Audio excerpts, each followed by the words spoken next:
Skattebo. Get Skattebo involved in the pass game. He's knocking people over.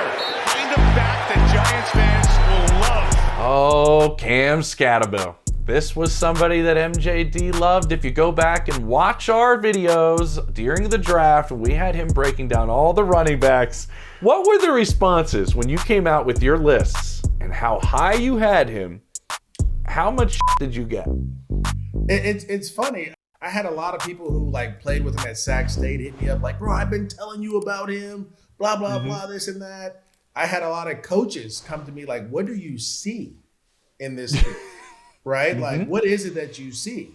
I had a lot of coaches that said they saw the same thing. Like, I specifically told the Rams, if you had a Cam Skattebo against the Philadelphia Eagles in that snow game, you're Super Bowl champions. Because what I saw was a football player. I didn't see a guy with all these crazy traits. I saw a competitor that loved the game of football and played the game of football a certain way. And I thought he was a guy that could fit in. I think I had him in like 2A, 2B or something. You did. Like the third guy. It was like he could have been one is how I thought about him, right? And I remember coaches like hitting me up like, bro, you're full of it. Well, guess what, James? I told the world and they didn't believe me. And I'm going to stand on it. I truly believe that this was my personal opinion. I obviously Ashton Jeanty has all the skill set. He did a lot. But Skattebo is a different type of back. He's a different type of player. And to me, he's a football player. And not enough times do we give respect to guys that are just really good football players, right? Now, the way you're saying that, I just want to preface this. When you mentioned these coaches that are hitting up, coaches, scouts, evaluators, I try to talk to as many of them as I can. I know they're hitting you up. Tell me that's not like the best compliment that they give a football player. Like that's when you know somebody is in love with a player. But so many times it is. But so many times we try to look for the negatives in these kids, right? Oh, he's not fast, or oh, he's not this, or oh, he's not that. I was like, bro, again, I'm a West Coaster. I saw that Arizona State roster, and they went toe-to-toe with Texas, and I saw Texas' roster. And there was only one guy that stood out to me in that game, and it was him. He literally controlled that game. And so to me, it was like, oh, this dude's a player, right? Then you go back and start watching all the other stuff. Yep. Now you're like, oh, he could catch the ball out of the backfield. He can run routes. He can run inside. He can run outside. He can throw the football. He's not afraid to pick up blitzes. He's really good in blitz pickup. He could I remember when he signed with the Giants, when the Giants drafted him. And I forgot someone drafted someone right before him. And I was like, oh, probably should have went with Skattebo, It was Tootin. It was Tootin. And let me tell you, Tootin did an awesome job. Don't get me wrong. Do not get me wrong. Tootin showed up well, very explosive. And the Jags are more about traits than they are anything else. But I had a conversation with Tony Baselli, and we spoke about Ashton Jeanty. And I told him, I said, look, I think Ashton Jeanty would be awesome in Jacksonville. I think he would do a really good job. I was like, I don't know your roster, so I got to look at your roster. I'm going to call you back. And this is pre-trade. This is before the trade. I was like, I don't think running back is a position that you need to take in the first round, personally. I thought ETN was going to be fine. He did an awesome job this year. Yeah. But I was like, there's a guy that you probably can get in the fourth round that will probably win games for you. I was like, doesn't have many traits.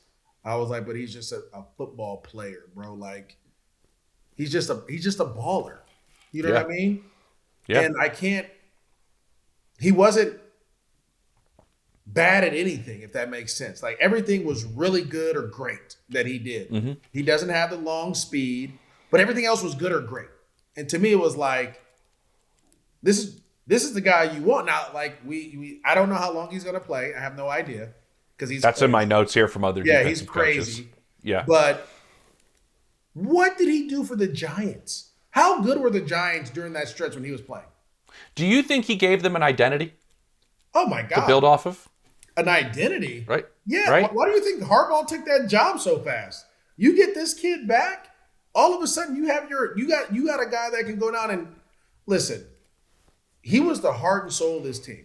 Yes, he was. That's what I saw at Arizona State. You can't measure that, if that makes sense. There's certain things that are intangible things you can't measure. With him, it was heart and soul. Yep. Everyone at Arizona State said, like, this dude he willed us to this point. I get it. We can't measure those things. For a scout, how do I tell my GM to draft this guy or to do this when I can't tell you how fast he's running or how much he bench presses or 100%. how much I can't. But I saw him will an organization a program to the college playoffs and almost beat a Texas team that had everybody and their mother on the team that was 5 and 4 stars, right? Yeah. I see him then go to the Giants and will them to victory to beat the Philadelphia Eagles on a Thursday night. Like, oh, I remember that. Yeah. I've seen him will them past teams. Like, again, I get excited about it because there's not many guys like that anymore that show up, like that old school football mentality. And like I said, what he did was insane to rush. I want to say he rushed for 100 yards against the Philadelphia defense that never gave up a 100-yard rusher in like 40-something games. Broke that on a Thursday night. Like, he just did so many different things. And when he got hurt in Philly, you saw everyone lose something. Everyone on that team lost something. And so to go to his skill set, he can run in between the tackles. He can run outside. He's fast enough to get the corner, right? Catch the ball out of the backfield. You saw the play against Washington. They first put him in against Washington. He catches a hitch route and runs through a corner, breaks another tackle, gets 8 yards. In the same game, they blitz pick up and he smashed somebody, and like him and the guy are getting into it. He dumps him on the ground. Like, it reminds me of what Tebow did for the Florida Gators and why Josh McDaniels drafted him to Denver, because it's just something that he had. Now, at that position, you got to be able to throw the ball. My dog couldn't do that pretty well. But check. Yes. But Skattebo brings he just brings difference to your Who throws the ball better, Skattebo or Tebow? Oh, Skattebo by far. And so to me, it was no matter where he went, it was going to be the perfect fit. And and as a Ram, a guy that works with the Rams, I told the Rams, if you drafted him, that you would literally be the number one running team in football, because one, he's going to push your other two guys that are really good players because he wants to play, and he's going to be a leader as he does it. But then two, the way he runs, the way he plays, like it's contagious. And so it's less, to me, it was less about his skill set and more about his mindset. And it was crazy to see it translate over.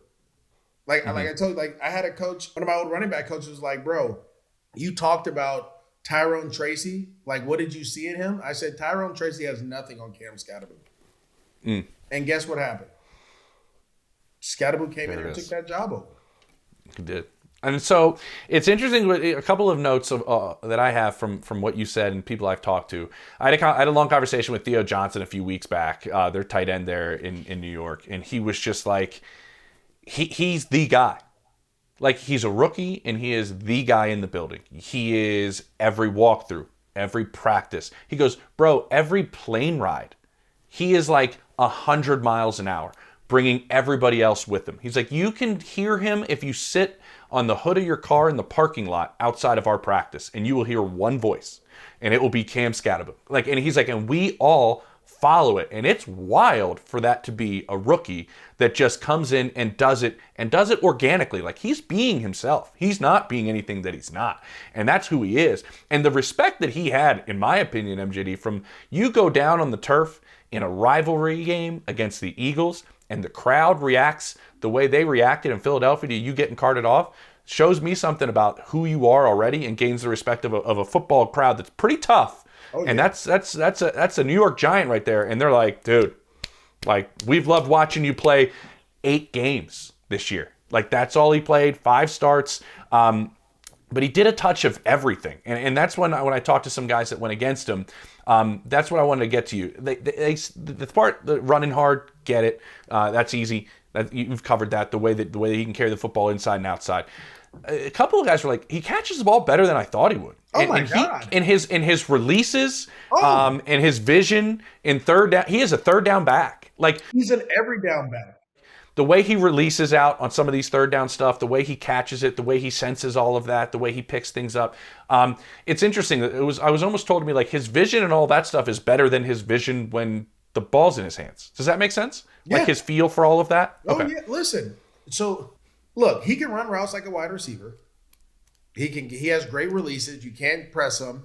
And then when the ball's in the air, the one thing that he does better than I've seen most running backs do is he knows how to nudge a defender out of the way, right? It's an old receiver trick. You like Torrey Holt taught me this when I was in Jacksonville. You run and you let him get on you, and then you kind of just throw a little elbow at him. That's all you need. And then little chicken wing space. But he knows how to do those things. He catches the ball with his hands, right? With his vision.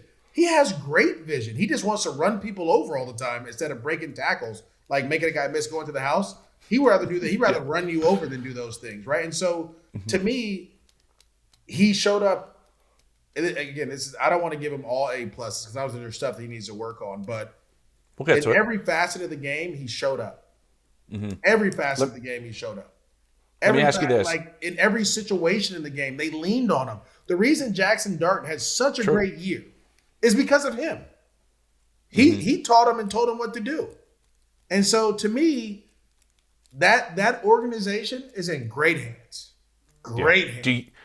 How do you see him fitting with John Harbaugh? Is he going to be a bell cow? Is he going to go, I'm going to run this guy into the ground? Now, some people I talk to go, well, Tracy can spell him. In that situation, can keep this going a little bit longer because Tracy can get on the field for some of this, and he'd be that compliment to him and maybe keep him a little bit fresher.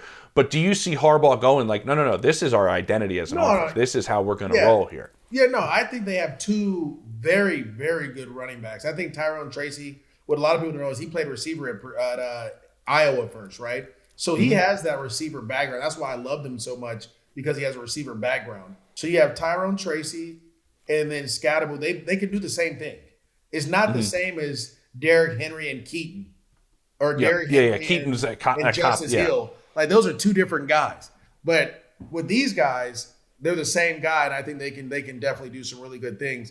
Like I said, we'd be here all day if you want me to talk. I think we should get to the grades because it's just okay. You're too amped up. He definitely is, and this was another. As the game goes, he just gets better. There's nothing more than having a peace of mind when you're traveling or at home or sleep and snuggling in your bed. But listen, Simply Safe has all the capability, AI-powered cameras. But when we talk about protection, most of the time, these security companies only help you after someone's broken in, but not Simply Safe. They can help prevent and also deter intruders from coming in. Hey, just take it from me. I travel a lot. Simply Safe keeps me monitored. I know exactly what's going on, and the notifications pop up instantly. Simply Safe is my go-to security system when I'm traveling on for work. So why wait? Protect your home today and enjoy 50% off a new Simply Safe system with professional monitoring at simplysafe.com/89show. That's simplysafe.com/89show. There's no safe like Simply Safe. He gets better as the game goes, and that's a big trait. Obviously, we always look for in backs. All right, so between the tackles, Cam Skattebo. Hey. Let's see how fast we go through these. Explosive plays. He's not a home run hitter. No, that's why I said he's a B- B guy for explosive plays. But he will catch the ball, and he'll give you some great routes. But again, he's not. It's hard for him to score 60. He's a more of a 30-20 guy that he can get you there. So yeah, and you saw them use that. Yeah. Okay. Hands. Hey. Pass protection. I got great reviews on this, honestly, from him as a pass protector. Bro, he was the best pass protector, I think, out of all backs this year. So obviously an A in that situation. Okay. In growth. Now, this is a part of it. Let's just remind everybody. Suffered an open tibia fracture, ruptured deltoid ligament, and dislocated right ankle. I know he's already running. He's already kind of moving around. His goal is to be ready by the start of training camp. His was very complex in terms of the injury that ended up happening. So a little bit different pace with that, but his goal is training him, and the mentality, as we've talked about it, he's like, oh, I'm going to be even better. Watch. Well, I think he's really good with that. The biggest thing is going to be not to take as many hits, right? And to try to elongate your career as much as possible. Yeah. And that's where the growth part for him. So I'll give him a B in that situation where you're coming off a major injury. You're going to have to find ways to handle your business. But I tell people this all the time, like, you know, and I don't want to make this a racial thing, but there's certain positions that you don't necessarily see white guys play really well at. Corner being one of them. We see 2 really good ones in NFL now, which is awesome. But running back being another. And I think the difference between him and CMC is CMC's just faster. But I think he has the same skill set as Christian McCaffrey. I think he is the next version of Christian McCaffrey in this league, black or white, right? A guy that can do everything and it doesn't really matter. But I think he got knocked because of it. Because, to be honest, because he's a short white dude but he's just a baller, bro. Like, it's just, I hate to say it, but that's just what it is. It's like his size, and you just haven't seen those guys come out like that, right? Yeah. Like, it's like, I remember there used to be a saying, and I probably shouldn't say this, but I'm gonna say it. Like quarterbacks with red hair. It's like, when's the last time one of those, right? But Andy Dalton was super successful in Cincinnati, but he's never won the big one. Yeah. You know, so it's just like people are like, I don't know, a quarterback with red hair. I don't like, but that's because we're such creatures of habit, and it's such a copycat league. If you've never seen a quarterback like that or a lefty, right? You've never seen lefties like, so you notice majority of the quarterbacks are right-handed, right? And so it's just those type of things. But Skattebo's a unicorn, very similar that Derrick Henry's a unicorn, right? And I want to say this too, because Derrick Henry fell to the second round because he was so big, and they hadn't seen a guy like that since Eddie George. And it had been so many years that Eddie George's team had to draft him. You know what I mean? That was the only team that felt comfortable enough drafting him. That's a great point. And so it's those type of things that I think people miss out on great talent with. And so with Skattebo, he didn't run, right? But his tape spoke for itself, and you knew that he was a player. Yeah. And he fell in the draft because of that, but he ended up in a really good situation. Yeah. I remember when Steve and I were watching Jackson Smith and Jigba in his pro day at Ohio State. And then we're talking to people there, and I'm talking to scouts and evaluators. It was like teams were nervous of JSN because they didn't have a comp. Yeah. Like, he's built different. Like, his lower half is real thick and small. Like, I don't know how to comp him to somebody else. And then they're like, they short circuit and they don't know what to do because there's not a comp to tell the general manager that they equate to, and they can't do it. Bro, I'm telling you, I saw Jamar Chase. That's who he reminded me of. I saw Jamar Chase in person. Jamar Chase is built like a running back. Huge. Yeah. He's huge. It's yeah. But if you don't have a comp to say, well, he reminds me of this guy, or let's take Puka Nacua, for example. Yeah. There's no comp for Puka Nacua. No. So it's like, who is this guy? And he falls to the 5th round. Ends up being the best wide receiver in the league as a 5th rounder in year 2. You know what I mean? Like, he's had the last, or year 3. He's had the last, his receiving totals the last 3 years are insane. They're nuts. They're completely out of this world. Completely out of this world. You just, like I said, it's just, and I say all that to say that if there isn't a guy that you can say he reminds me of him for everyone to have like an idea, they fall, right? Mm-hmm. And there just wasn't a guy that looked like Cam Skattebo that's been successful in the NFL. Yeah, and you know what? If there's somebody that it probably takes that and uses it to their advantage, it's probably Cam Skattebo, in all honesty. So, overall grade. I'd say A-. Boom. Tough grader, A-. but I thought, tough grader? A-? It's not a tough grader. It's the explosiveness that really gets you in the end, but he's still a terrific player.